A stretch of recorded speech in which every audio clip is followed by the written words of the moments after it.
Pessoal, só recapitulando então, né? Recapitulando rapidamente, eu estou na unidade 1. A gente teve uma primeira aula só mais de apresentação. Aí, semana passada, é que realmente eu peguei o material e comecei. Então, dei uma adiantadinha nele, falei dos livros, aí dei uma introduzida na matéria, falei por que devemos avaliar o desempenho, né? Falei esses slides todos aqui. Eu falei sobre os problemas que podem acontecer, os pontos fracos dessa avaliação do desempenho. Quem não assistiu a aula, eu acabei de mandar ela lá no Classroom. A hora que eu der um intervalinho aqui, meu celular está carregando ali. Essa noite esqueci de colocar ele lá carregando. Aí, deu um intervalinho aqui, eu vou postar de novo lá as duas outras aulas que já tiveram, já para quem entrou depois no grupo não teve acesso. E aí, final da aula passada, a gente veio até aqui, porque quem deve avaliar o desempenho, né? Terminei falando que hoje, que a gente vai, daqui a pouco, estudar na próxima aula, a avaliação 360 graus, né? Que é uma das, hoje, muito usada nas grandes organizações, como é que aplica e tal. E falei que hoje a gente ia, então, a partir desse slide aqui, avaliar os tipos de avaliação. Dentre esses tipos aí, tem a avaliação 360 graus, tá?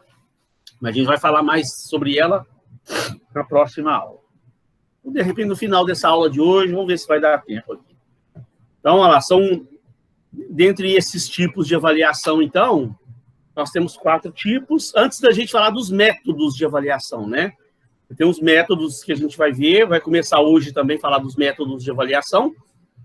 Mas antes de falar dos métodos, da metodologia de avaliação de desempenho, a gente precisa falar dos tipos de avaliação que existem. Então, tem a avaliação, a autoavaliação, que a gente vai ver com detalhes, mas rapidamente aqui a autoavaliação é quando a empresa pede para o próprio funcionário se autoavaliar, né? Isso tem vantagens e tem desvantagens. A gente vai ver quando que ela é mais utilizada e quando ela não deve ser utilizada, tá? Existem algumas situações em que ela pode ser bem-vinda, fazer essa autoavaliação.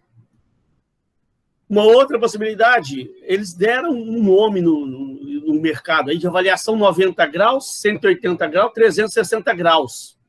Mas a gente vai ver que isso vem lá da geometria lá, mas até muitos autores falam que não tem, eles não veem muita conexão nesses nomes aí realmente com a geometria, não. Alguns falam que tem um certo sentido, mas esse nome pegaram, né? Aí a gente vai ver direitinho o que está lá nos livros lá do Chiavenato, o que ele fala sobre isso. Então, a 90 graus, avaliação direta, que ela é também chamada, né? Quando é o próprio gestor, o gestor direto imediato que avalia a pessoa, né? Você tem a 180 graus, que é quando essa avaliação é compartilhada entre o gestor e a pessoa, eles fazem uma avaliação conjunta, talvez por isso chame 180 graus, né? Os dois assim, formando um ângulo 180 graus. E a 360 graus é quando a pessoa é avaliada por diversas pessoas que estão no entorno dela. Não é só o superior imediato que avalia ela, não, nem somente ela também que avalia ela, não. Tem avaliação feita pela pessoa do RH, pelo gestor imediato, por ela, pelos colegas de trabalho, pelos pares, por clientes, por fornecedores, todas as pessoas que têm algum tipo de contato profissional ali no dia a dia com aquela pessoa. Então, por isso que é chamada 360 graus.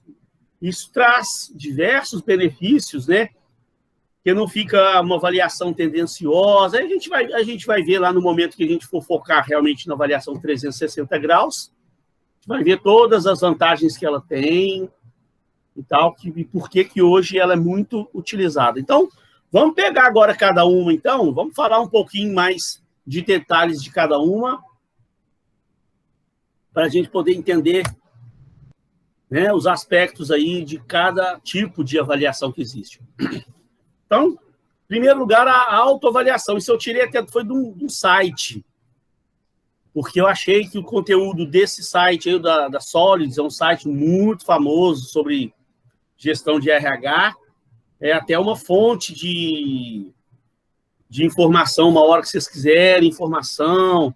Tem um canal deles no YouTube, dessa empresa Solids, é uma empresa de RH muito boa e tal. De vez em quando, eu olho as novidades que eles estão postando, acompanho alguma coisa deles. Acho que tem uns conteúdos bacanas, tem uns vídeos deles muito bons, tá? Então, olha lá o que o site lá fala sobre a autoavaliação. Se conhecer é um dos passos mais importantes para o desenvolvimento pessoal e profissional. Quando se entende o que faz bem, o que pode melhorar, já tem meio caminho andado para ser melhor, tanto no âmbito pessoal quanto no profissionalmente. Como o nome já evidencia, nesse formato de avaliação, cada profissional avalia o próprio desempenho, tomando por base alguns critérios, e, claro, devem ser combinados com antecedência. Geralmente, a pessoa é convidada a analisar como são as suas reações, por exemplo, ao responder às demandas dos gestores e ao seu desempenho geral no exercício de suas atividades. Então, gente, essa autoavaliação também, ela tem muito a ver com aquele autoconhecimento também. Eu tenho umas disciplinas minhas de RH, que eu estou até fazendo como atividade, fala como APS, né? Como APS, eu estou fazendo um exercício de autoavaliação, que é um curso de RH, é uma disciplina de RH, gestão de RH. Então, eu acho isso muito interessante, nesse momento dessa autoavaliação também. É um momento da pessoa se conhecer, né, gente? 400 anos antes de Cristo, pra você ter uma ideia, Sócrates já falava, 400 ou 500 anos antes de Cristo.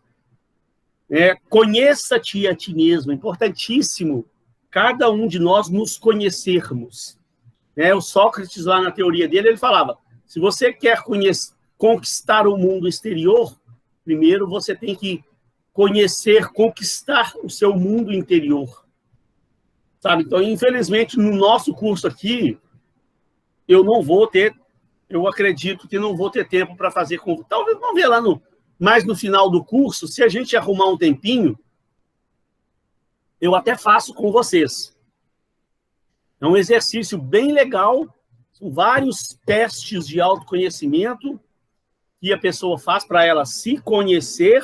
Então, nessa autoavaliação, esse autoconhecimento também tem que ser falado também. É o momento da pessoa conhecer, tentar entender seus pontos fortes, tentar entender seus pontos fracos, ver que aspectos ela tem positivos que ela pode usar para o seu benefício, para o seu trabalho, quais aspectos ela precisa melhorar na sua atividade, tanto pessoal quanto profissional. Então, é muito bom que o gestor também tenha conhecimento disso, né? Ele vai estabelecer lá os critérios para essa autoavaliação, para o funcionário fazer uma autoavaliação de si mesmo e tal, e de repente pode ser esse momento dele de aplicar a ele esses testes de autoconhecimento. É muito bom. Isso eu faço, gente, desde o processo, lá na minha empresa onde eu trabalho, lá desde o processo seletivo. Agora há pouco eu acabei de recrutar uma pessoa para trabalhar comigo lá. Na reta final do processo seletivo, eu apliquei esse teste de conhecimento com os candidatos, eles fizeram, me enviaram por e-mail o teste do autoconhecimento deles, completinho, eu expliquei para eles todo passo a passo como fazer, eles fizeram, me mandaram, e eu usei até para avaliação deles ali como critério seletivo mesmo, para pegar, a gente entende ali melhor a personalidade daquele candidato, uma série de fatores, qual lado do cérebro que ele usa mais, as características predominantes daquele tipo, né, de dominância, chama dominância cerebral, aí para me entender, porque para aquela função que eu estava selecionando, precisa da pessoa ter certas características, aí eu pude conhecer, dentre os candidatos, aquele que realmente tinha aquelas características que eu precisava. Então, selecionei a pessoa e agora eu estou numa fase lá de treinamento com essa pessoa nova lá na minha empresa lá. Semana que vem eu quero sentar com ele, fazer novamente um apanhado daquele autoconhecimento que ele fez, aquele teste lá. vou pegar alguns pontos com ele, com aquela pessoa, sabe? Debater com ele, entre nós dois ali debatendo, para ver sobre aqueles aspectos dos resultados do teste que ele me mandou e tal. No futuro, a qualquer momento, né, que qualquer coisa que acontecer, o funcionário apresentar algum tipo de problema, a gente pode usar aquele teste para sentar de novo com ele, para debater aquilo de novo. Nos momentos das avaliações de desempenho, final do ano, eu vou, né, estou estabelecendo lá metas para ele lá até o final do ano lá. Final do ano nós vamos sentar para verificar, né, as metas, se foram atingidas, se não foram. Vou tornar a fazer uma avaliação com ele. Posso utilizar novamente aquele teste do autoconhecimento com ele. Então, ele serve para um monte de coisas, sabe? E eu gosto muito de ir ensinando o meu funcionário a se conhecer. É importantíssimo, sabe? Eu acho isso fundamental. Tá? E os testes, a gente vai ver as metodologias de avaliação, a gente vai ver, não existe, né, uma só metodologia que deve pegar e aplicar aquela. De repente, você pode combinar metodologias, combinar tipos de, né, os modelos de avaliação de desempenho, e eu acho que essa autoavaliação ela deve sempre ser usada. Olha as vantagens e desvantagens. A gente vai vendo cada tipo de avaliação e vamos vendo a vantagem e desvantagem de cada um. Então, olha lá, a vantagem dessa autoavaliação. O colaborador tem a possibilidade de participar ativamente do processo. Que a gente vai ver que em outros tipos de avaliação, como a avaliação 90 graus, lá onde é só o gestor que avalia, o funcionário, o colaborador, não tem a possibilidade de participar do processo. Aí aqui é ele realmente que está se autoavaliando, ele está participando, né? O próprio colaborador pode julgar o seu desempenho, chegar a um parecer final.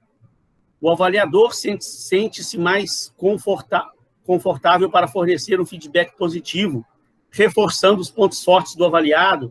À medida que ele me der, o meu funcionário lá me der a autoavaliação dele lá, eu vou poder pegar, avaliar aquilo lá e dar um feedback para ele sobre o que ele apontou na autoavaliação dele. O avaliado tem a oportunidade de buscar esclarecimentos, dar sugestões e resolver eventuais pendências com o seu gestor direto.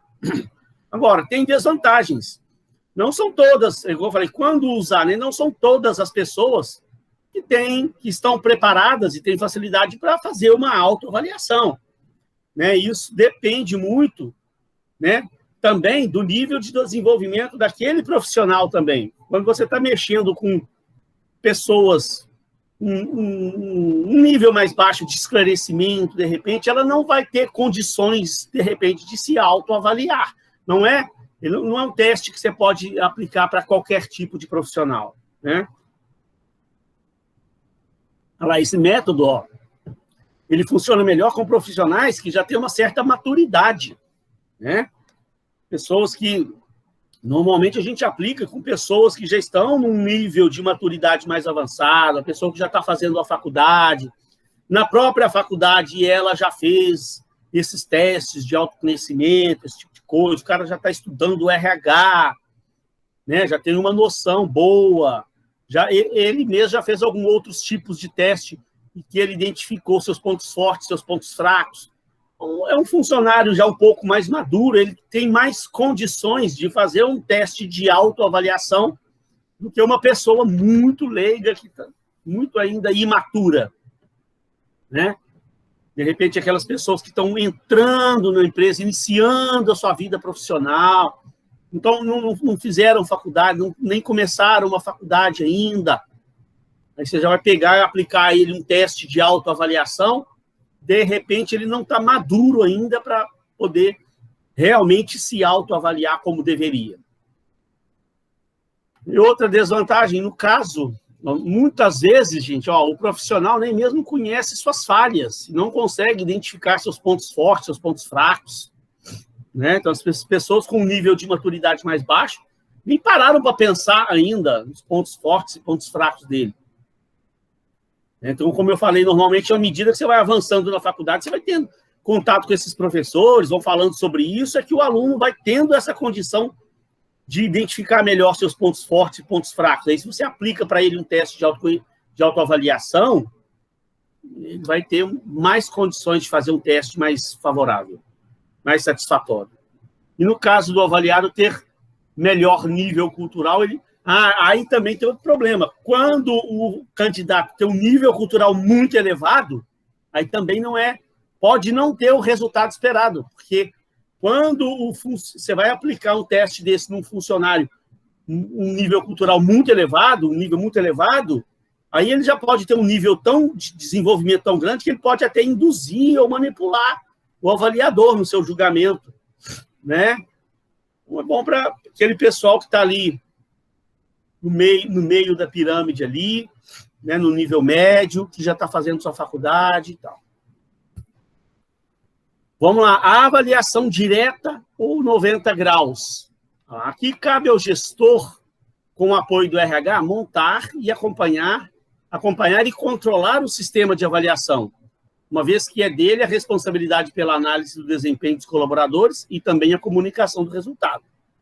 A avaliação direta, geralmente, é praticada pelo líder imediato na hierarquia funcional, ou seja, é aquele que assume o compromisso de emitir parecer sobre todos os seus subordinados. Então, como a própria mulher lá dessa empresa Solids, tem um vídeo dela lá no YouTube, depois eu vou ver se eu acho esse vídeo lá, mando para vocês. Ela mesmo fala que ela não vê uma ligação direta. Por que eles falam 90 graus? O ângulo 90 graus é um ângulo assim, né? Então, eles botaram esse nome aí de que essa avaliação direta, quando ela é feita pelo gestor, é 90 graus. Eu acho que é mais, é para diferenciar da 90 graus, né? 90 graus, você tem o gestor de um lado, o avaliado do outro. Então, realmente, você pode fazer uma ligação com um ângulo de 180 graus. De repente, eles pegaram. Então, quando a avaliação é feita pelo gestor de cima, ela é 90 graus. Então, não sei se há muita ligação, mas esse nome ficou. Então, sempre que você vê falar em avaliação 90 graus, é essa avaliação, onde apenas o gestor imediato é que avalia a pessoa. O subordinado não participa do processo de avaliação. Isso tem vantagens e tem desvantagens. Vamos ver o que eles falam aqui, ó. Olha, perceba que tem mais desvantagem do que vantagem. Como vantagem, ela tem como principal benefício a eficiência do sistema, uma vez que o líder imediato é aquele que melhor conhece a equipe. Então, você tá sendo avaliado pelo seu líder direto, imediato, lá, pelo seu chefe, pelo seu superior imediato. Ele está lá no dia a dia, ele conhece muito bem cada um dos seus colaboradores. Conhece muito bem cada membro da sua equipe. Então, ele realmente tem condições de fazer uma avaliação mais eficiente, mais precisa do seu subordinado direto. Quando a avaliação vai ser feita por uma outra pessoa, do RH, ou outro tipo de profissional, que não seja um profissional imediato, ela não está lá no dia a dia vendo o trabalho da pessoa lá, né? Aí pode ser que a avaliação seja um pouco distorcida. O líder imediato, ele consegue identificar mais facilmente os pontos fortes e pontos fracos de cada um, agindo da melhor maneira diante de cada situação. Então, são vantagens desse tipo de avaliação. Agora, desvantagens.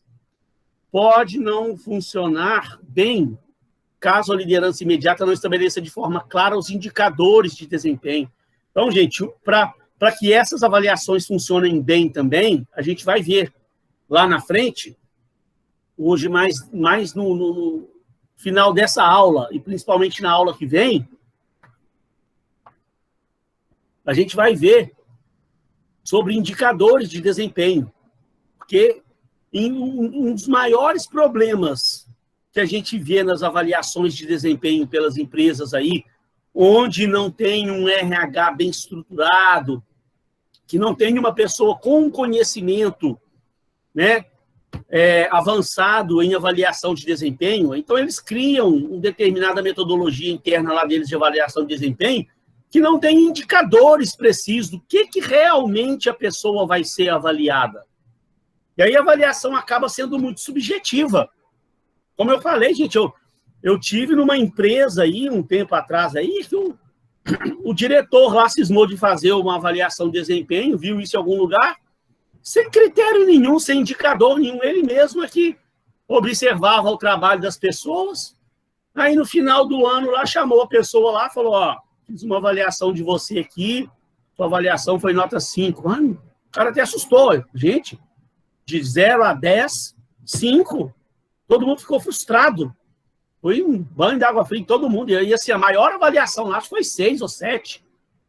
E qual o critério? Não, eu estou avaliando você, eu estou percebendo você no seu dia a dia, eu vejo o seu desempenho. Eu acho que você tem muito a desenvolver ainda. Ah, mas em quê? Qual o critério que esse camarada usou para avaliar o desempenho da pessoa? Nenhum, não teve um indicador, não teve nada. Então, eu, por exemplo, lá na minha área, né? Na minha área, eu sou da área comercial, eu treino uma equipe de vendas. Então, eu tenho que estabelecer indicadores. Quantas ligações a pessoa fez para cliente, né, por mês, uma média mensal, se ela está atingindo aquela média mensal. Quantas reuniões com clientes aquela pessoa fez, uma média mensal. Quantas propostas que ela emitiu realmente para cliente. Quantos contratos ela fechou. Então, eu tenho meus indicadores. Então, quando eu sento para fazer a minha avaliação com o meu funcionário lá, eu pego todos aqueles indicadores lá, as médias dos indicadores ao longo daquele período que eu estou avaliando a pessoa, eu vou sentar e vou mostrar para ela, ué. Né, a avaliação não foi muito boa, poderia ter sido melhor, porque né, você tinha uma média de ligações para fazer, não bateu essa média. Tinha uma média de reuniões com o cliente, também não bateu, não atingiu essa meta. E o principal, a quantidade de contratos fechados. Né? Você tinha aí uma meta de tantos contratos, ficou aquém do desempenho. Então, eu estou mostrando, e é um fato concreto. A pessoa não tem nem como discutir, ela sabe muito bem que ela não bateu lá suas metas. Aí vamos entender, eu posso criar outros indicadores para poder entender o porquê que aquelas metas não foram atingidas e tal. Vai destrinchando. Então, a gente vai ver próxima aula, o BSC, o Balanced Scorecard, que ele é fantástico exatamente para a empresa criar indicadores em todas as áreas. Tá? Muito utilizado hoje na empresa. Então, quando você tem indicadores, você tem como avaliar objetivamente a pessoa. Se você não tem indicadores nem nada, a avaliação é muito subjetiva, simplesmente pelo desempenho da pessoa, e quando é avaliada só pelo gestor, imagina, então está sendo avaliada só pelo gestor, aí que pode ter distorções, porque o gestor pode simpatizar mais com um do que com o outro, né? O gestor, a gente sabe, ser humano, como é que é, às vezes o gestor está querendo prejudicar um funcionário dele de cá, que não está querendo desligar o cara, pessoa da equipe, então ele, sabe, não tem um critério pré-estabelecido para avaliação, então aí pode não funcionar bem, se a liderança direta não estabelece de forma clara os indicadores. Olha lá, a proximidade, que eu falei aqui, a proximidade do líder imediato com o avaliado pode causar distorções de percepções ou contaminar o julgamento. Sabe? Aquilo que eu falei aqui, às vezes se o gestor que está avaliando também não está muito bem preparado para ele fazer aquela avaliação da sua equipe, ele pode prestigiar mais um do que outros, não é? Por ter mais proximidade com uma determinada pessoa. Às vezes, a gente se deixa levar, né, por essas questões pessoais. Nós somos seres humanos.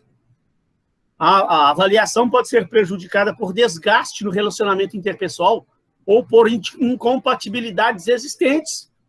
Né? Às vezes, é isso aqui que eu estou falando. Você pode ter mais proximidade com uns e pode ter tido, às vezes, gente, algum desgaste lá no passado, que aquilo já deveria ter sido superado, né? Porque os desgastes ali no dia a dia acontecem. Né? Aí houve um desgaste lá de um profissional com seu gestor. Né?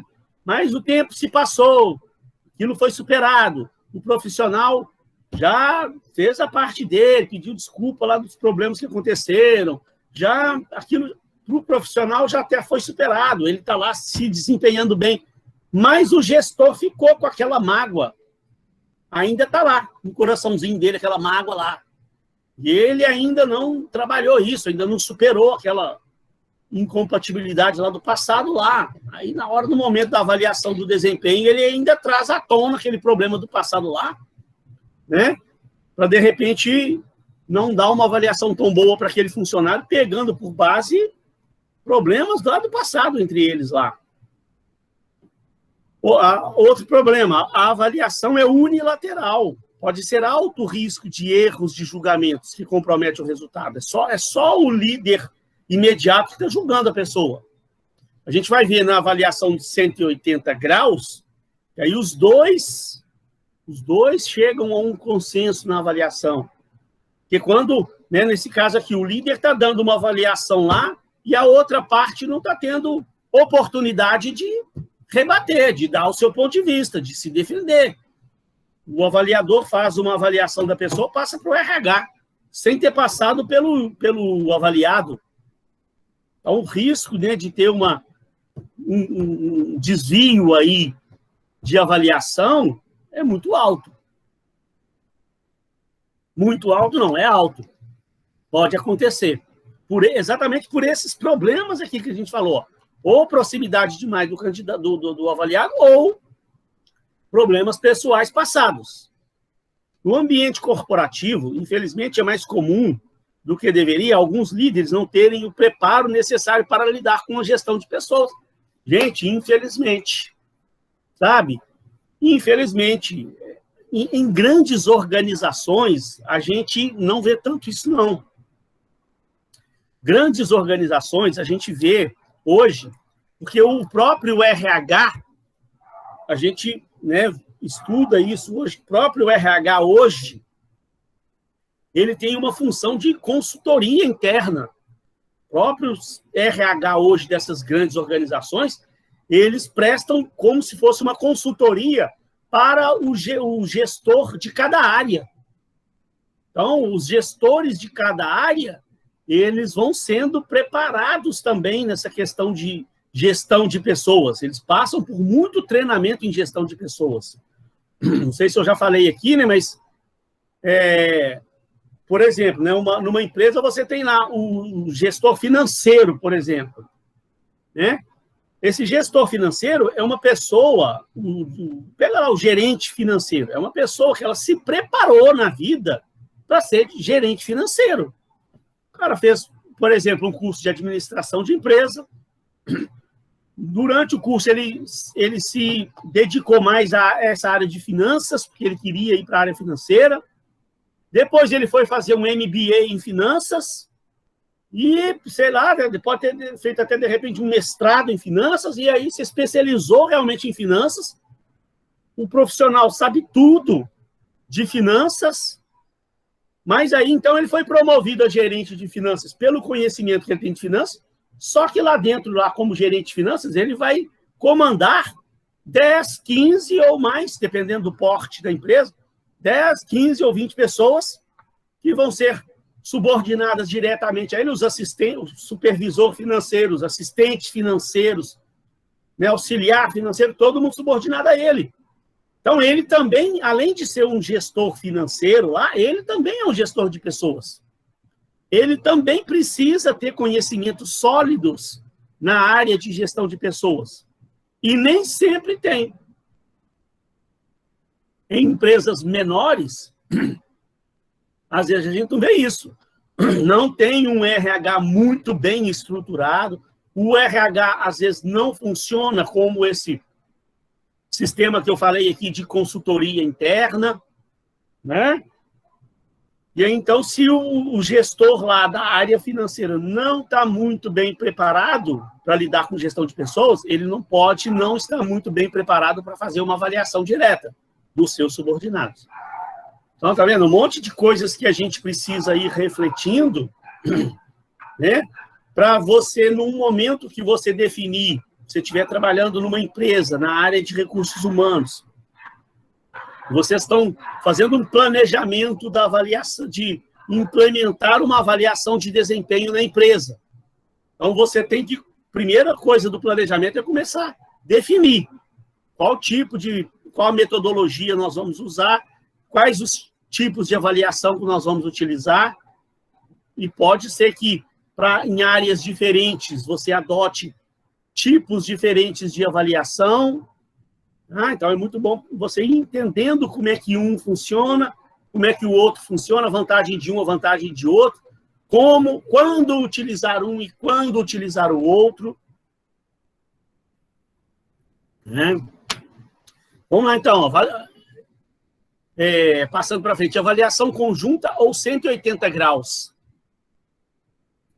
Esse modelo de avaliação é realizado em conjunto entre avaliador e avaliado, ou seja, a ferramenta de avaliação é analisada ao mesmo tempo e discutida pelos dois. Trata-se de uma rica possibilidade de troca, né, com transparência, clareza e objetividade. Então, é muito mais transparente do que a outra lá de 90 graus, onde só o gestor imediato é que avalia a pessoa. Aqui é uma troca, né? Essa talvez seja a avaliação de desempenho mais tradicional e utilizada até hoje, até os dias de hoje, principalmente em empresas de grande porte burocratizadas. Quais as vantagens e desvantagens dela? Agora está vendo que ela tem mais vantagem do que desvantagem? Vantagem, trata-se de uma rica possibilidade de troca com transparência, clareza e objetividade. Vai se estabelecer os critérios de avaliação e a avaliação vai ser feita em conjunta. O gestor vai sentar com o seu subordinado imediato ali, eles vão sentar, vão pegar os critérios que foram estabelecidos para a avaliação, vão conversar, uma conversa produtiva entre os dois, trocar ideias, né?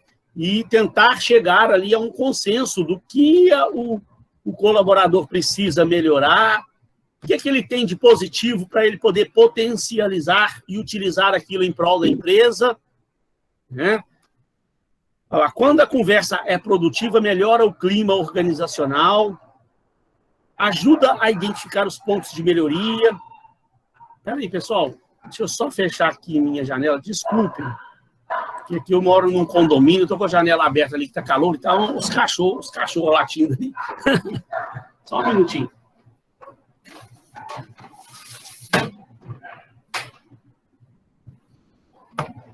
Não é culpa minha, desculpa aí, mas...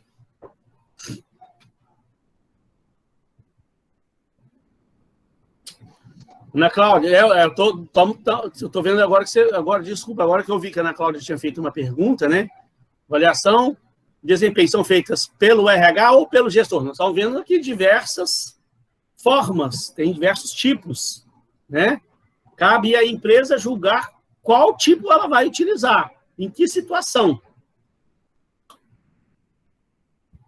Né? A própria Ana Paula escreveu ali que está respondido, mas vamos lá. Tudo certo, tudo certo. Beleza, qualquer dúvida pode perguntar sim, pode me interromper também, pode abrir o microfone aí e me interromper. Eu não me incomodo não, tá? Então, estava falando, ajuda a identificar os pontos de melhoria, estimula o diálogo entre o colaborador e gestor. Gente, olha só, tem umas coisas que eu vou lendo os textos aqui, eu fico lembrando, gente, de experiências lá do passado que eu já passei, empresas que eu já visitei, que eu já trabalhei, empresas que eu já fui fazer algum tipo de consultoria. Gente, eu já vi de tudo nessa vida. Meu Deus, você não imagina. Você não imagina a quantidade de coisas que eu já vi, de empresas que não existem, passam um ano inteiro ali, não tem diálogo nenhum, não tem reunião, não tem nada. Sabe, gente, e aí você tenta mudar aquilo internamente lá na empresa, lá, mas já vem uma coisa, já é uma coisa cultural, isso depende da cabeça. Às vezes, empresas menores, de pequeno porte, né? É o diretor ali, é o dono da empresa, né?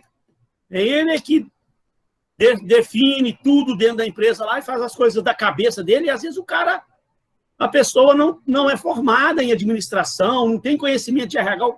Eu conheço muita empresa que eu fui, né? A pessoa me chamou para ir lá dar uma consultoria, empresa que eu até já trabalhei, o dono é advogado. Isso é muito comum. O cara estudou tudo sobre legislação, leis e tal, entende tudo. não estudou nada de administração, não estudou nada de gestão, não estudou nada de RH. E é ele que determina, ele toca a empresa ali e faz tudo. Né? E aí você vê cada coisa horrorosa nessas empresas, sabe? Não tem avaliação de desempenho, não tem treinamento. Quando a pessoa resolve fazer, faz tudo errado, faz da forma toda errada, não tem metodologia nenhuma, sabe? Vê, às vezes, alguém comentando algo sobre aquilo, pesquisa, vê na internet alguma coisa lá, não entendeu bem o negócio, chega lá e tenta aplicar aquilo que ele viu numa internet por aí afora. Às vezes, nem tudo que está na internet a gente pode confiar, não é 100% que é confiável, a gente tem que, né, quando a gente tem conhecimento do assunto, a gente pesquisa, a gente sabe, para nós, esse site aqui está bacana, legal. E percebe aqueles que não estão falando a coisa muito certa, não. Mas a pessoa leiga, ela vai pesquisar na internet, vê um site lá, não conhece bem do assunto, acha que aquilo ali é a verdade absoluta, vai lá e aplica na empresa. Né? Então, gente, esse diálogo, tem que haver um diálogo muito, muito franco, transparente, periodicamente tem que haver essa avaliação, ela não é feita só lá no final do ano, em determinados momentos, não. Meu ponto de vista é que tem que haver uma troca constante, tem que haver os momentos, né, da avaliação, mas ao longo do ano tem que ter um acompanhamento, tem que ter diálogo, né? E esse momento daqui da avaliação é um momento, né, culminante do diálogo ali, do colaborador sentar com o gestor, baterem um papo, conversarem sobre o desempenho da pessoa, analisar lá dentre os critérios que foram estabelecidos, onde ele se destacou, onde ele precisa melhoria. Propicia a orientação para o crescimento profissional. E, principalmente, gente, os gestores de hoje, eles tinham que estar muito mais focados no crescimento profissional de cada pessoa. Sabe, quando a gente for estudar a próxima unidade, que é o treinamento e desenvolvimento, tem uma quantidade de material rico em informações aí para a gente ver e analisar, que muitos de vocês ainda não pararam para pensar. Às vezes são coisas muito óbvias, mas a gente não parou para pensar. Quando a gente estuda, a gente vai ver o próximo unidade de treinamento e desenvolvimento, coisas fantásticas também. E principalmente, complementando isso aqui, ó, tem uma diferença entre treinamento e desenvolvimento. A gente vai ver lá, só antecipando rapidamente, tá? Não é querendo ficar pulando coisa, não. Mas quando eu falo de treinamento, eu estou falando mais aqui a curto prazo. Eu estou treinando o profissional nas habilidades que ele precisa para desenvolver a sua atividade. Isso é um treinamento. O cara, ele mexe com planilhas, então tem que dar um treinamento em Excel. Né? Ele mexe com os relatórios, o que ele precisa para fazer aquele relatório, que tipo de conhecimento ele precisa para fazer aquele relatório. Vão providenciar um treinamento para ele naquilo ali. Agora, quando eu estou falando de desenvolvimento, gente, eu estou falando de um desenvolvimento profissional e pessoal daquela pessoa lá. Eu estou olhando a longo prazo. A gente precisa pensar no lado profissional daquele funcionário, daquele colaborador, mas a empresa precisa pensar no lado pessoal dele também. Eu olho muito essa questão dos valores dessa pessoa, sabe? Eu procuro estar sempre acompanhando a pessoa. Não é ficar querendo dar pitaco e me preocupando, me metendo na vida pessoal dela, não. Mas eu me preocupo com a vida do meu colaborador. Gente, eu discuto com as pessoas que trabalham comigo até questões religiosas. Sabe, tem dia que eu paro lá para conversar com a minha equipe lá, eu vou conversar sobre religião. Não é me meter na religião de mandar o cara mudar de religião, não é isso não. É para saber como é que ele está na vida espiritual, religiosa dele. Independente de qual religião a pessoa pratica, isso não me interessa. Mas eu acho importante que a pessoa tem que ter algo. Isso faz parte. Né? Para a pessoa desempenhar um bom papel lá na minha empresa, ela tem que estar em paz espiritualmente. Sabe? Então, às vezes eu percebo que o profissional, ele tem um certo conflito dentro dele, mal resolvido, questão que está ligada a uma questão religiosa. O cara não tem uma crença, não, sabe? Não acredita num uma coisa superior maior, coisas da vida e tal. Eu vou tentar trabalhar isso com ele. Não é tentar influenciar ele a seguir a religião A ou seguir a religião B, porque para mim não existe a melhor religião. Se você, por exemplo, falar para mim que vai lá na religião católica e aquilo lá te faz muito feliz, ótimo, tá bem, tá indo, você vai, tem ido à missa, tá gostando, o que você, né? Hoje, como é que você enxerga a vida e tal, e essa religião tá te ajudando, tá ótimo. Mas se você fala, não, eu vou na igreja batista, beleza, então tá indo bem, você gosta, tá lidando bem com os conceitos dessa religião, então, ótimo. Se você evangélica, espírita, para mim eu não acho que exista uma religião certa. Eu acho que o certo é a pessoa tem que ter uma crença, algo que lhe conforte, algo onde ela vai buscar recarregar suas energias. E, principalmente, eu perceber que o funcionário lá da minha empresa está em paz com a vida. Sabe? Então, isso aqui, gente, como é que ele está lá no ambiente familiar dele? Não é dar pitaco lá na família dele, não. Não é me intrometer na vida familiar dele, não. Saber como é que ele está com seus pais, seus irmãos, tentar dar algum tipo de... Eu também já passei por problemas demais na minha vida.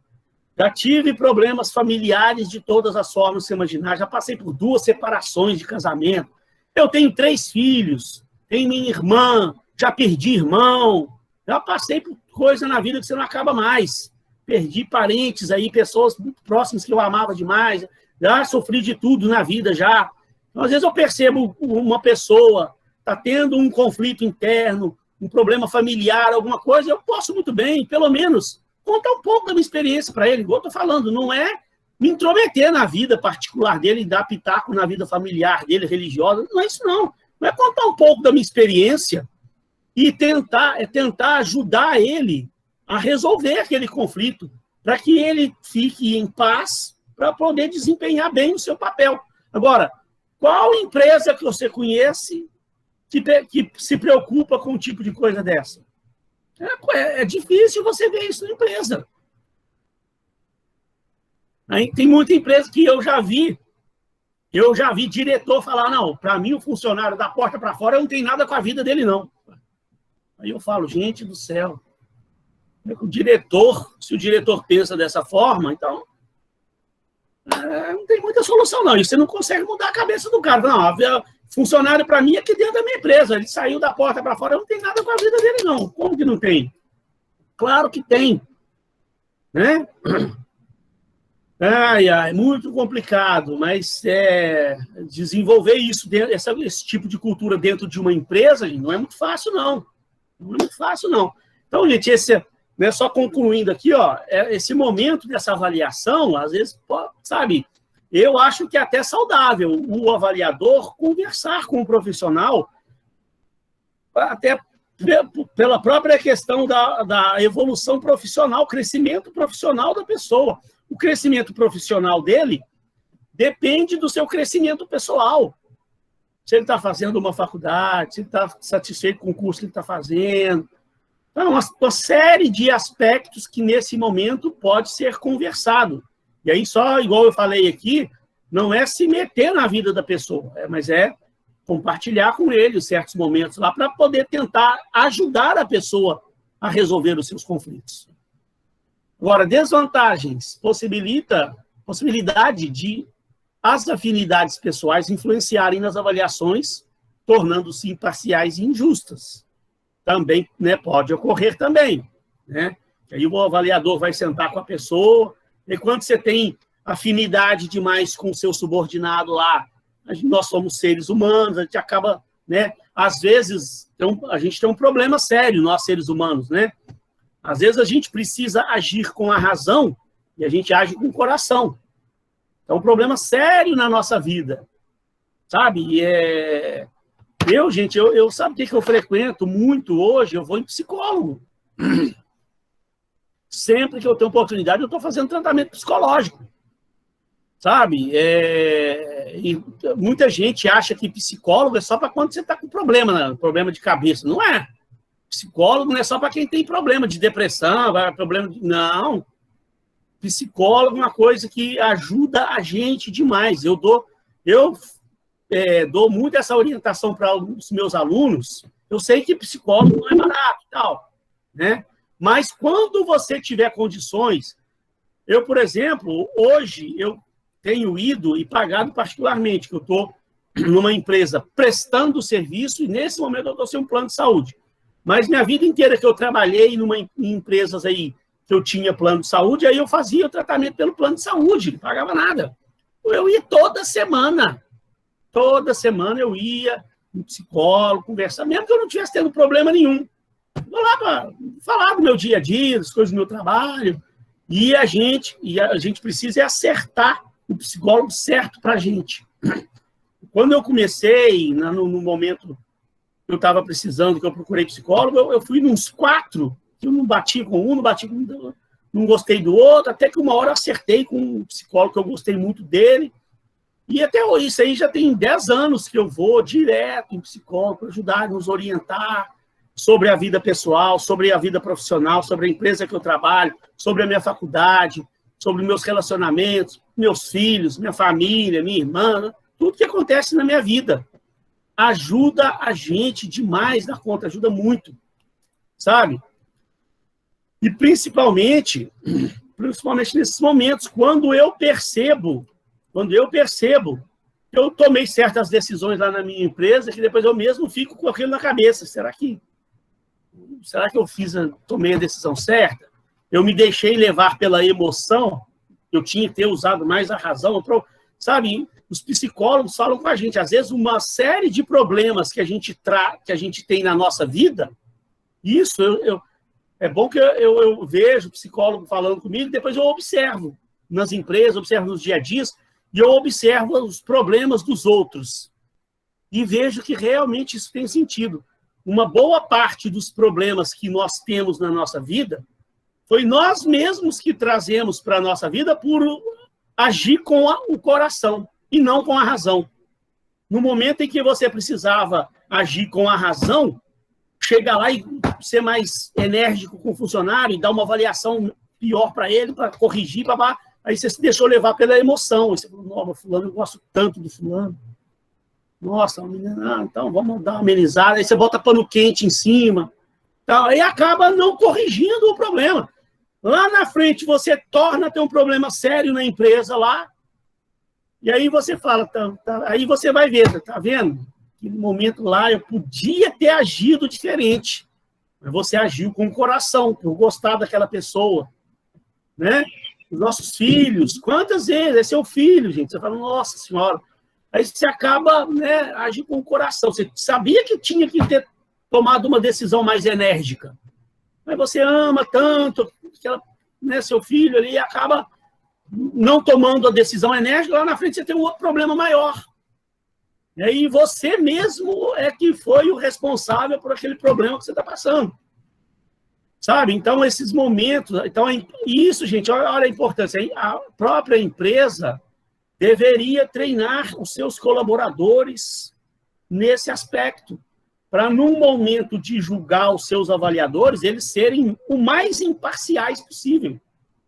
Não se deixarem levar pelas afinidades pessoais, né?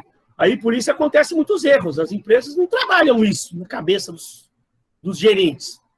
E aí chega um momento, gente, vamos fazer a avaliação de desempenho dos funcionários de vocês. E aí acaba que muitos gestores se deixam levar por essas afinidades ou por problemas passados, né?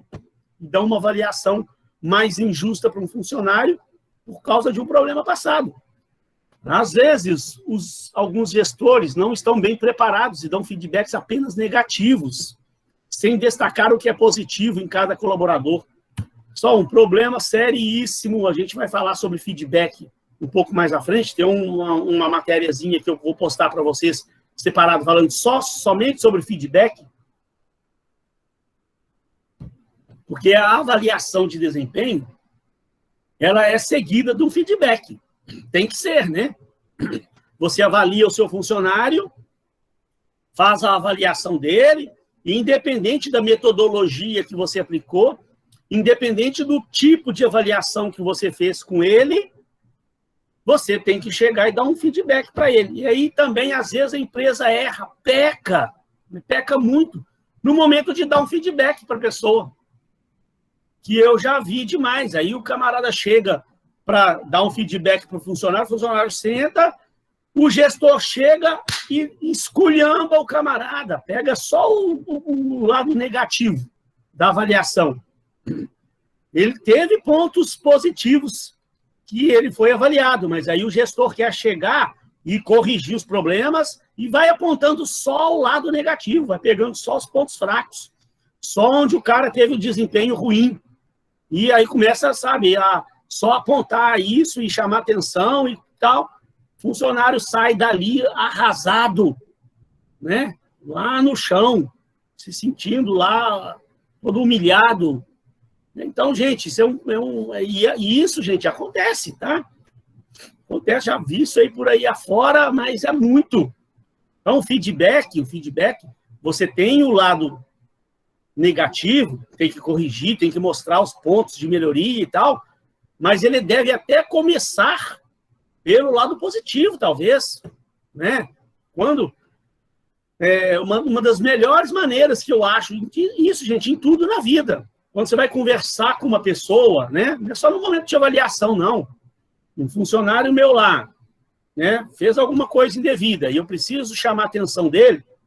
Melhor forma, em vez de eu chamar o camarada a sentar e já chegar e falar, fulano, o que aconteceu? Essa semana eu estou sabendo que houve isso e já ir direto no problema. Não. Eu chamo a pessoa, ela senta, falo, fulano, você está há quanto tempo mesmo na empresa? Fulano, olha só, em primeiro lugar, queria te falar assim, o tanto que a gente gosta de você aqui na empresa. Né? Você está sendo constantemente avaliado aqui e, assim, você sabe o carinho que nós temos por você ser essa pessoa que se empenha tanto na sua função.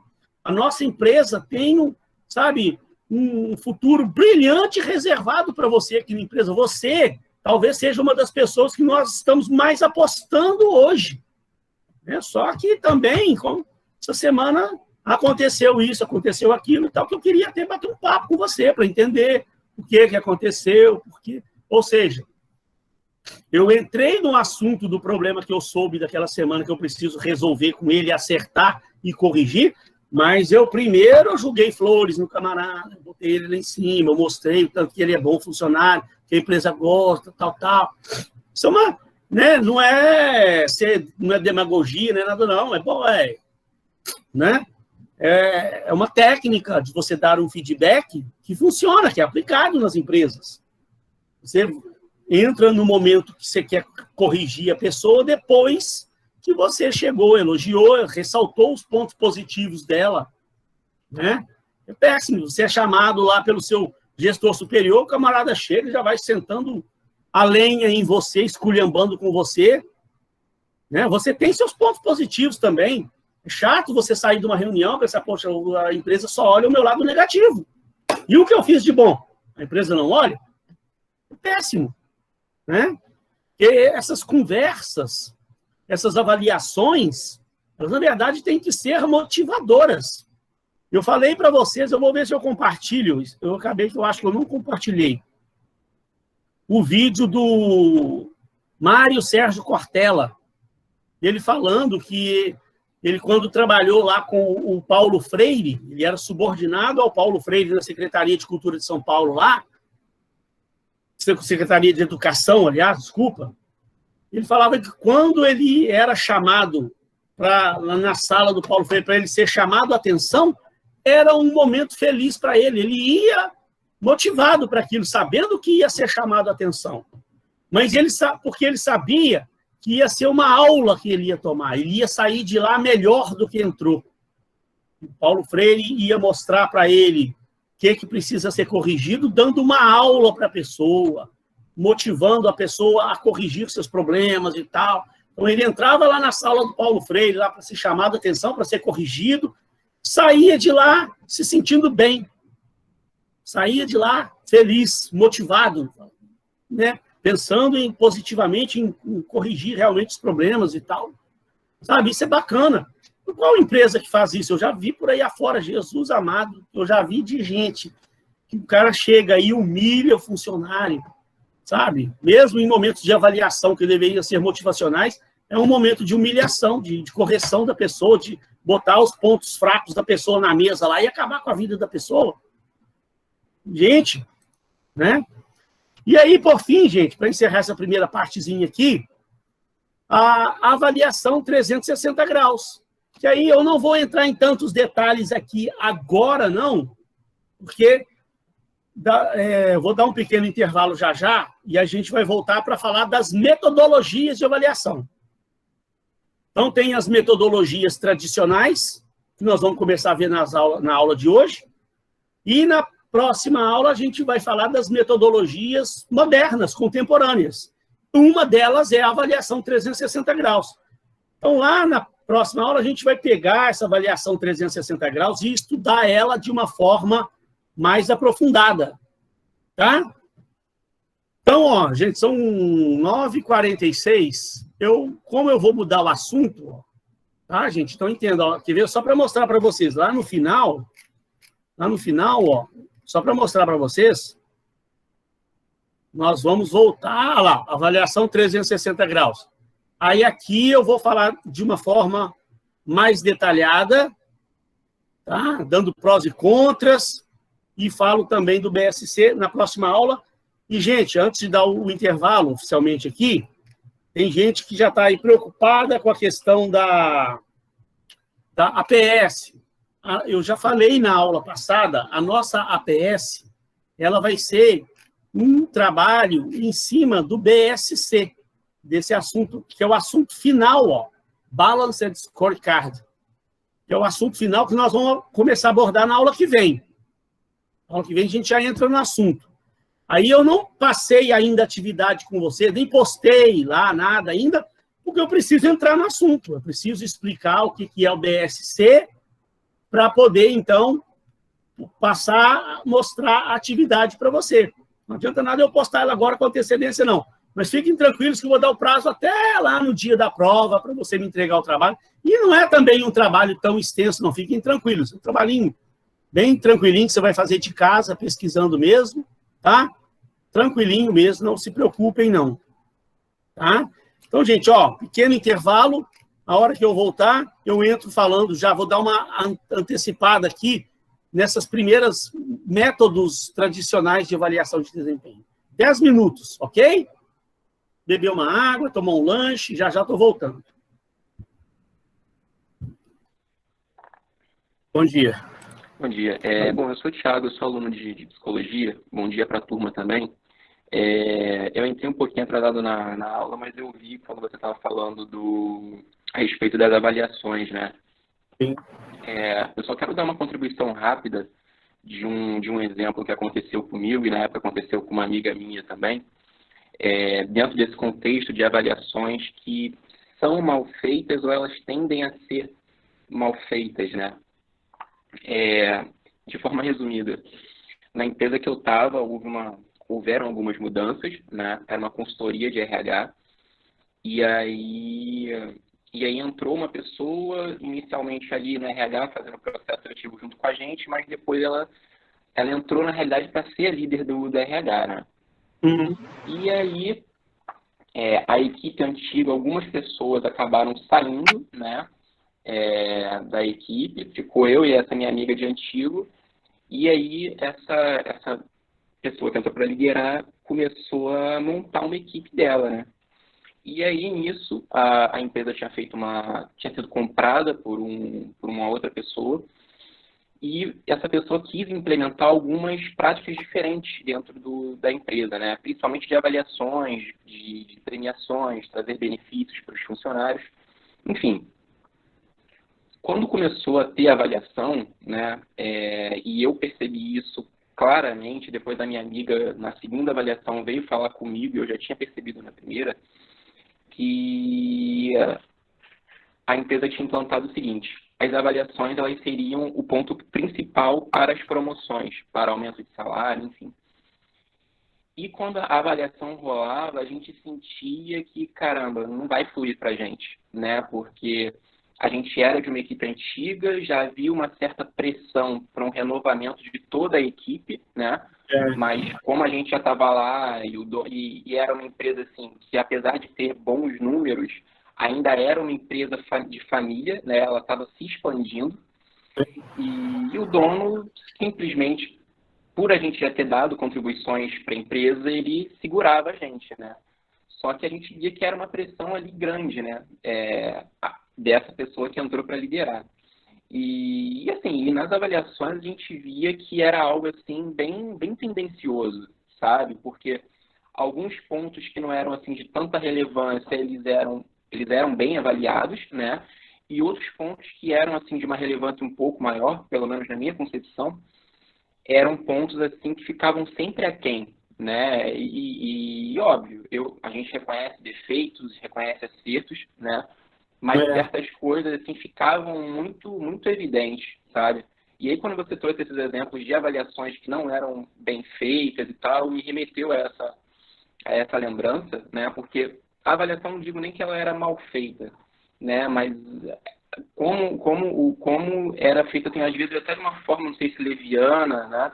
No intuito de, pô, caramba, eu preciso mostrar para essa administração que eu preciso realmente renovar essa equipe, né? Como isso pode ser usado também negativamente para você fazer movimentações ali que talvez ou não houvesse a necessidade, ou então talvez por uma insegurança de quem está chegando, querer montar uma equipe nova que realmente se submeta, enfim. Mas foi uma lembrança que eu acabei tendo aqui com a sua fala.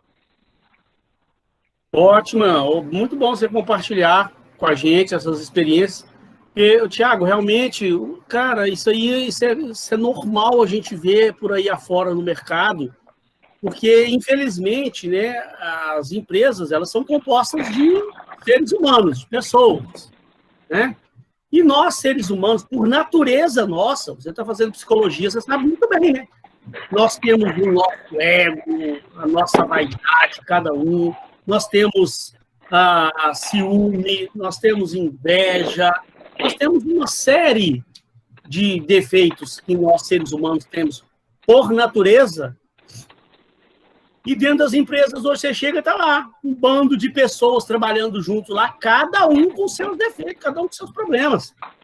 Se não houver uma liderança muito sólida, muito bem preparada para comandar a equipe, o negócio vira um jogo de interesse, um jogo de ego, sabe?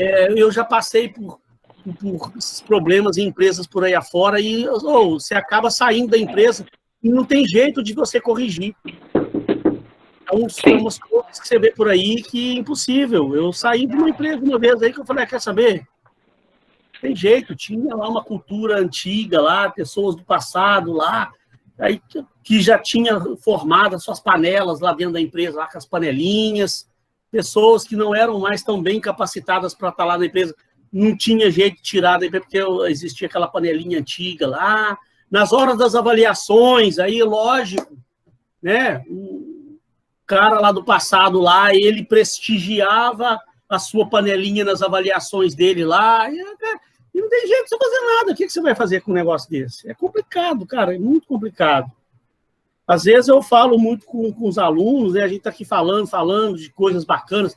Eu tenho já tive turmas de gestão de serviço, de liderança, né? Todos esses assuntos, assim, né, que a gente fala como deveria ser o ambiente de trabalho de uma organização, que ela está tudo mostrando, né, aquela maravilha toda, e aí muito aluno fala, professor, o senhor fica falando assim, tal, que deveria ser, mas infelizmente empresas que eu trabalho por aí não são assim, não. É raro você ver uma empresa realmente onde tenha, isso vem da cultura da empresa, cultura organizacional. É complicado. E esse exemplo que você deu aí reflete muito bem isso que a gente está falando aqui. Te agradeço aí pelo seu relato aí. Sempre que alguém quiser contribuir, tá livre aí para falar o que você quiser. Nada, imagina. Eu que agradeço aí, agradeço o espaço. Fica à vontade aí. Vamos lá, pessoal, eu postei lá no grupo do WhatsApp, depois eu vou postar lá no Classroom, 2 vídeos do Cortella, Mário Sérgio Cortella. Um que ele fala de gestão de RH E o outro é o segundo é o que ele fala lá do Paulo Freire, da liderança lá do Paulo Freire, muito legal. Depois, na hora que você tiver um tempinho, assista esses 2 vídeos dele lá, e ele fala algumas coisas assim, principalmente o segundo vídeo, tem uns pontos lá muito legais que ele fala sobre liderança, sobre gestão de pessoas. Eu acho que, né, a gente está falando aqui de avaliação de desempenho, treinamento e desenvolvimento, isso é RH puro, né?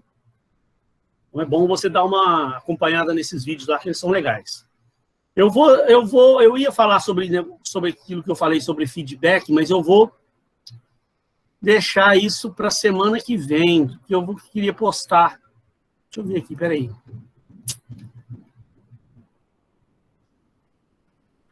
Bom, de repente eu posso... Não, vou semana que vem, eu posto, é um materialzinho curto, são alguns slides apenas. Eu posto ele depois com antecedência para você, e na aula que vem eu falo sobre feedback. Que aí eu vou só entrar então nesse assunto aqui dos métodos tradicionais de avaliação de desempenho.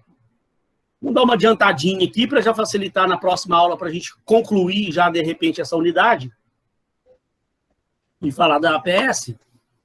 Então, nós falamos dos tipos, né? Falamos dos tipos de avaliação, autoavaliação, avaliação direta ou 90 graus, avaliação conjunta ou 180 graus, e avaliação 360 graus, nós vamos deixar para falar detalhes dela na próxima aula, tá?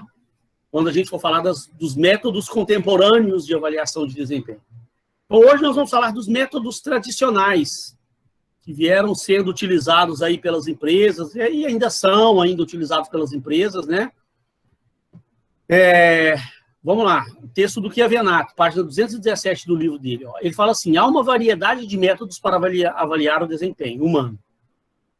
Avaliar desempenho de um grande número de pessoas nas organizações, utilizando critérios de equidade e justiça ao mesmo tempo,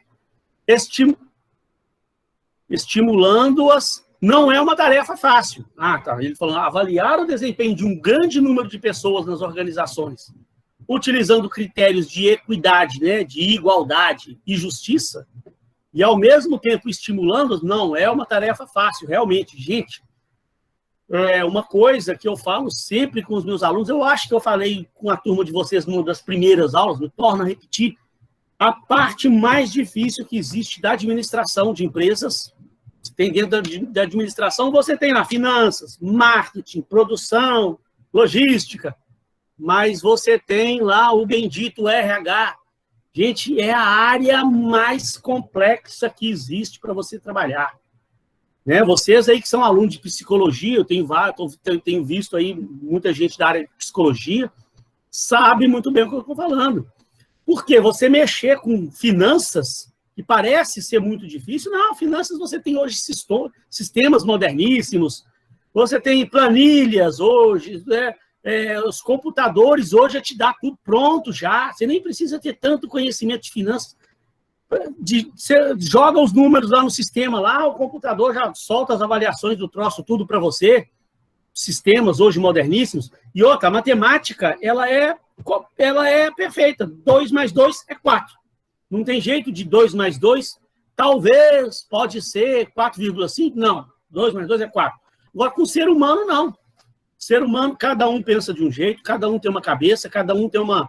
Né, nós temos estudos aí que a gente vê, né? Não sei se vai dar tempo da gente ver isso aqui, que não faz parte do conteúdo programático, mas eu dou lá na minha matéria de gestão de RH, dominância cerebral, cada um de nós pensa predominantemente com uma parte do cérebro. Temos aqueles estudos que a gente faz do teste DISC, testa também a personalidade da pessoa, MBTI, o testes de personalidade, e você percebe que existem diversos tipos de personalidade diferente. Né? E fora o que eu acabei de falar, dos problemas que a gente nasce com eles, da nossa inveja, nosso ciúme, tal. Isso torna tão difícil você trabalhar com uma equipe, né? Então, principalmente numa organização com muitos colaboradores, para você gerir bem seus recursos humanos, fazer avaliação de desempenho, não é uma tarefa fácil. Realmente não é fácil, não. Por isso que as empresas precisam investir muito em em recursos humanos. Hoje, as organizações modernas hoje descobriram que o ser humano hoje é a chave da atenção. E estão investindo num RH mais bem estruturado. Né? Por essa razão, continuando aqui, muitas organizações constroem seus próprios sistemas de avaliação ajustados às suas características peculiares. Os métodos tradicionais de avaliação de desempenho mais utilizados são escalas gráficas, escolha forçada, pesquisa de campo, incidentes críticos e lista de verificação, que a gente vai começar a ver hoje aqui devagarzinho, até onde a gente conseguir chegar, né? Daqui a pouco a gente está liberando vocês já. Então, vamos lá. O primeiro método tradicional, que são as escalas gráficas. É um método baseado em uma tabela de dupla entrada. Nas linhas estão os fatores de avaliação. Vou mostrar um exemplo já já. E nas colunas estão os graus de avaliação do desempenho. Os fatores de avaliação são os critérios relevantes ou parâmetros básicos para avaliar o desempenho do funcionário. O primeiro passo é a escolha e a definição dos fatores de avaliação. O que vai ser realmente avaliado? O desempenho, que servirão como um instrumento de aferição e comparação dos funcionários envolvidos. Os fatores de avaliação são comportamentos e atitudes selecionados e valorizados pela organização. Um texto introdutório explicando o que é como é esse método, mas a gente vai ver já já um exemplo, tá? E vantagens e desvantagens. Olha lá, definidos os fatores de avaliação, o segundo passo é a descrição dos graus de avaliação, para definir as escalas de variação do desempenho em cada fator de avaliação. Geralmente utilizam-se 3, 4 ou 5 graus, normalmente são 5. Ótimo, bom, ruim, regular, péssimo, para cada fator. Você vai definir os fatores que você vai avaliar, e para cada fator que você vai avaliar, você vai definir a escala. Se a pessoa teve um ótimo desempenho, bom, desempenho regular, ruim ou péssimo. Com os fatores de avaliação e respectivos graus, monta-se a escala gráfica de avaliação. A empresa pode também definir valores numéricos, né? Em vez de colocar ótimo, bom, regular, ruim, colocar uma escala numérica de 1 a 5. O ótimo é 5, bom 4, e assim vai até chegar lá no péssimo 1. O que realmente, normalmente, as empresas avaliam? Quais são os critérios mais comuns de avaliação? Então, você pode ter critérios relacionados a habilidades, né, as capacidades dos funcionários, como conhecimento do cargo, conhecimento do negócio, pontualidade, assiduidade, lealdade, honestidade, apresentação pessoal, se o funcionário usa de bom senso ou não, a capacidade dele de ter bom senso para tomar determinadas decisões, capacidade de realização, realmente, né? De compreensão das situações, facilidade de aprender, atitude pessoal. Tem critérios ligados ao comportamento, o desempenho da pessoa na tarefa, espírito, como ele trabalha em equipe, espírito de equipe, né? Relacionamento com seus colegas de trabalho, cooperação no ambiente de trabalho, se ele coopera com seus colegas de trabalho, a criatividade do funcionário, liderança, hábitos de segurança, a responsabilidade dele, né, com o trabalho dele, com a empresa dele, a atitude, iniciativa, a personalidade, desembaraço, prontidão, e aí, esses critérios, a empresa é que vai saber o que ela precisa avaliar. Aqui a Venato, ele fez um apanhado geral de diversos tipos de critérios que são os mais comuns utilizados pelas empresas na hora de avaliar, de montar a sua escala, saber o que realmente ela vai avaliar. Por fim, as metas e resultados, né? As quantidades, lá como eu falei lá que eu avalio lá dos meus funcionários números, né? Número de propostas emitidas, número de reuniões feitas com o cliente, número de fechamento de contrato. Então, a qualidade do trabalho, voltando aqui para o slide, o atendimento ao cliente, a satisfação dos clientes com relação àquele profissional, redução de custo, rapidez na solução, por aí vai, né?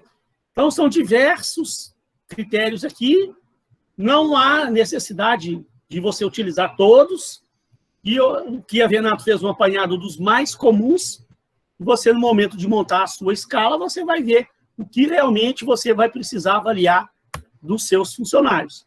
E aí é uma escalinha simples, ó.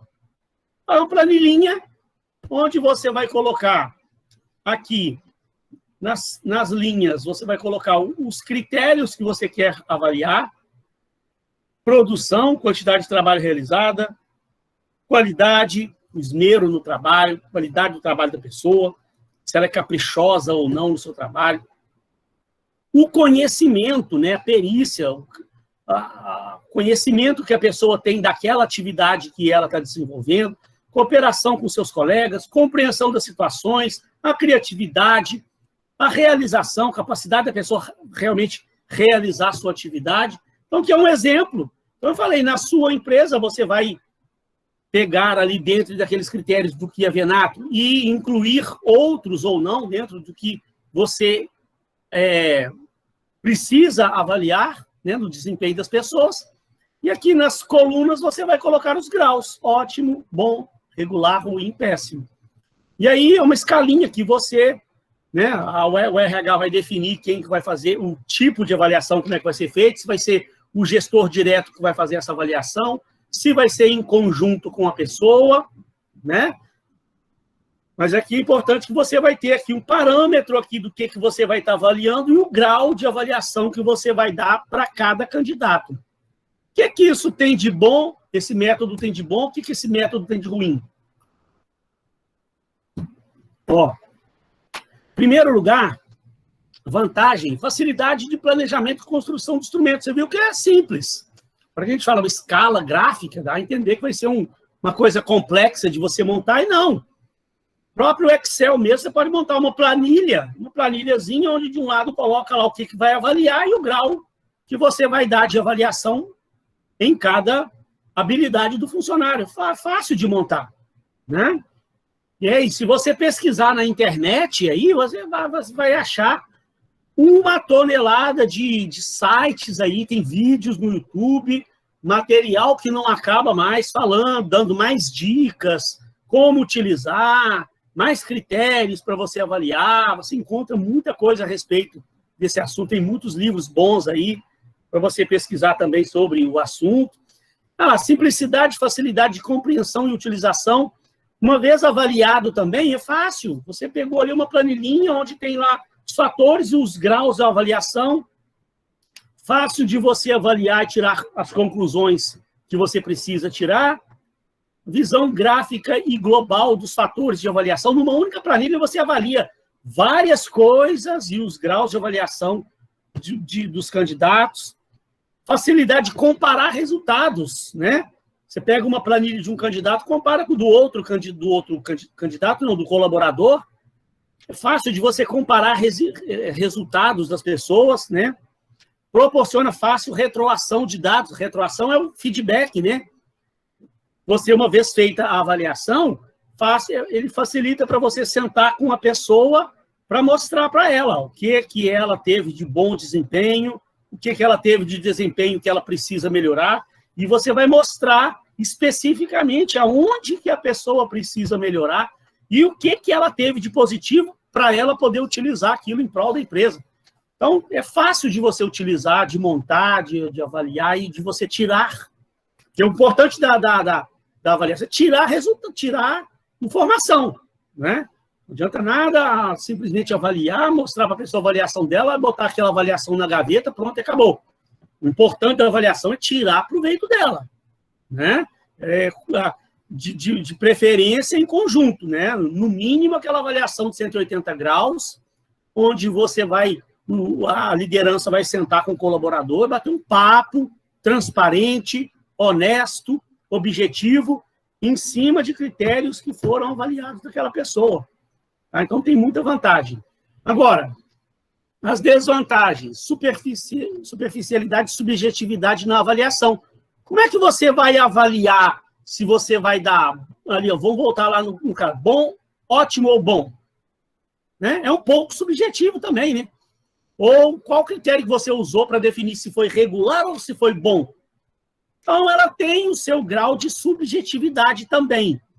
E ela pode ser influenciada e contaminada por esses tipos de fatores, como a gente viu, da proximidade que você tem com o avaliado ou não, de interferências passadas, você, de repente, o gestor não estiver muito bem preparado, ele aproveitar aquele momento ali e dar uma avaliação mais ruim para determinado candidato.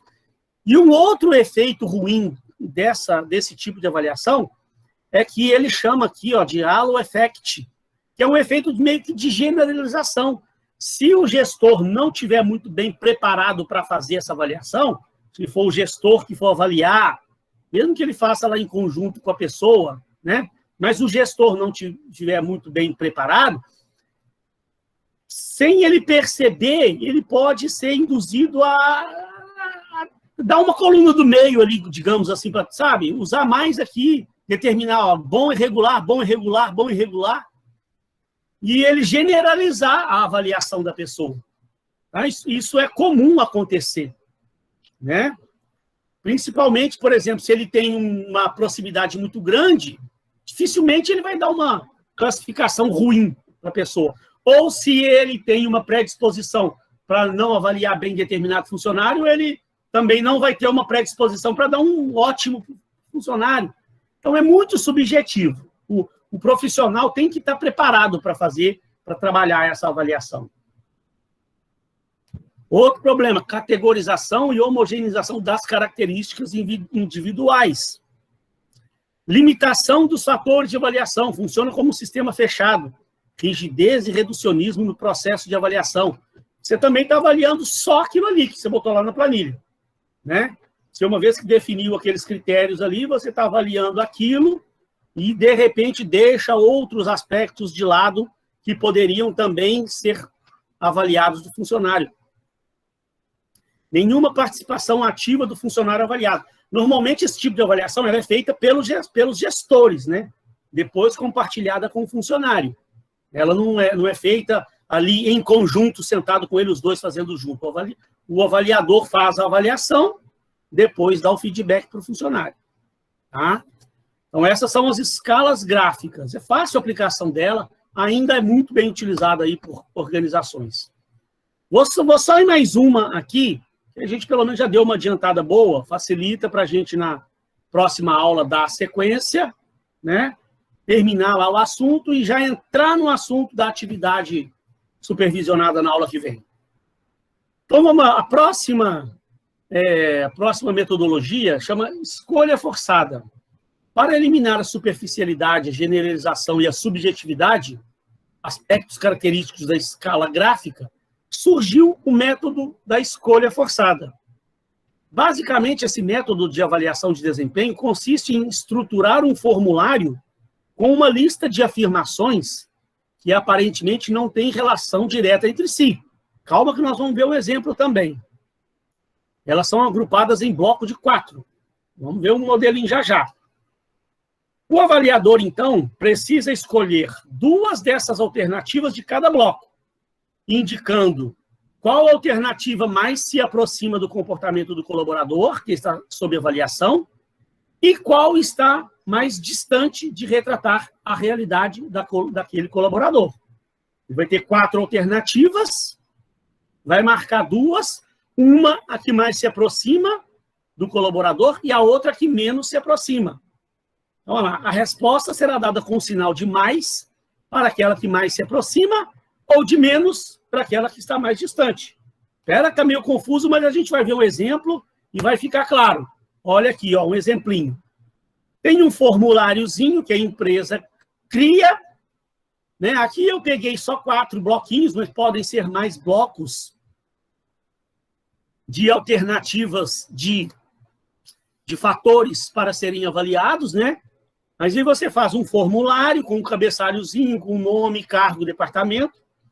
E aí, abaixo você encontrará blocos de frases. Marcar com um X. Não é X, não, o sinal mais. O sinal mais para indicar a frase que melhor define o desempenho do funcionário e o sinal menos para a frase que menos define o seu desempenho. Então, você separa o que você quer avaliar em blocos de 4 fatores. Olha lá, então, ó, apresenta produção elevada, comportamento dinâmico, tem dificuldade com números, é muito sociável. E aí o avaliador vai marcar com um mais, ele vai marcar no mais aquela alternativa que mais se aproxima do candidato e aquela que menos se aproxima. Por isso que chama escolha forçada. Você é obrigado a marcar duas. Mesmo que tenha alguma aqui que não reflita exatamente o que é o candidato, mas é a que mais se aproxima. Quando você faz esse tipo de avaliação, você tira um pouco da subjetividade daquele outro método, né? Aquele outro método lá é subjetivo porque você definiu os fatores. Aí você vai... Qual critério usou para dar um bom ou um regular? Por que para um foi bom, por que para o outro foi regular? Então, fica uma coisa um pouco subjetiva. Aqui não. Aqui não há subjetividade. Você vai, por exemplo, aqui, está avaliando o funcionário. Ele apresenta uma produção elevada? Pô, beleza, marca com mais. E qual menos se aproxima dele? Ele não é muito sociável, por exemplo, marca com menos. Aí você vai sentar com ele depois para dar um feedback e discutir com ele, né? Mostrar para ele o ponto que ele está sendo bem avaliado, como ele utilizar aquilo para a empresa e aonde ele precisa melhorar. E aí vai, os próximos joguinhos, ó, tem espírito de equipe, gosta de ordem, não suporta pressão, aceita críticas construtivas. Aí o avaliador vai avaliar o funcionário e vai marcar. Aí ele não é muito sociável, então aqui também eu vou marcar. Ele não tem muito espírito de equipe. E gosta de ordem, marca como fator positivo para ele. No momento da avaliação, vai discutir isso com ele. E os próximos joguinhos, dificuldade em lidar com pessoas, tem bastante iniciativa, gosta de reclamar, tem medo de pedir ajuda. Mesma coisa. Marca a que mais se aproxima e a que menos se aproxima. Por fim, tem potencial de desenvolvimento, toma decisões com critérios, é lento e demorado, conhece o trabalho. Marca a que mais se aproxima e a que menos se aproxima. Então, esse método, né, a gente vai ver aqui agora as vantagens e desvantagens, é que ele elimina um pouco essa questão da superficialidade, da generalização. Aquele outro método, né, um dos problemas dele, é que costuma você generalizar. Marca tudo mais ou menos ali na coluna do meio. Esse aqui não tem como você generalizar. Você vai estar marcando o que o cara é bom e o que ele precisa melhorar. Tem como você fugir. Aí ele elimina aquele efeito halo effect na avaliação. Você generalizar a avaliação do candidato. Outra vantagem, tira a influência pessoal do avaliador, né? Tira a subjetividade. Não requer treinamento dos avaliadores para a aplicação. Muito mais prático de você aplicar, porque não tem muita subjetividade na coisa. Agora, desvantagens, a complexidade no planejamento. Você planejar a construção daquele primeiro é mais fácil do que você planejar esse aqui, ó. Esse aqui, como a gente viu, ó, você pega critérios que às vezes não tem muita relação um com o outro. Então, às vezes, os gestores têm uma certa dificuldade em montar essa planilha da escolha forçada. Mas isso aqui, gente, tem também na internet, tem exemplos e mais exemplos, tem tanto no Google quanto no YouTube, você encontra muito material sobre esse assunto aqui. Livros também, bons livros sobre o assunto, esses livros do Kevenato, outros livros aí que, se o aluno quiser, a gente pode procurar para indicar para o aluno, tá? As desvantagens, complexidade no planejamento, não proporciona uma visão global dos resultados da avaliação, não provoca retroação de dados, nem permite comparações com outros candidatos, né? Aquele primeiro é mais fácil de você comparar com outro, de um candidato com o outro. Uma técnica pouco conclusiva a respeito dos candidatos, também nenhuma participação ativa do avaliado. Ele vai depois ter um feedback, mas quem vai avaliar é o seu gestor direto. Tá, pessoal, olha só, para não ficar muito cansativo, a gente viu já uma quantidade boa de informações, senão assim fica também informação demais para o aluno ver. Ó, já deu uma adiantada boa na matéria, tá? Que aí vai ficar Ó, a gente começou hoje lá nos tipos de avaliação, vimos muita coisa. Ó, temos uma adiantadinha boa. Porque senão também é muita informação ao mesmo tempo para o aluno, e aí gera muita dúvida depois.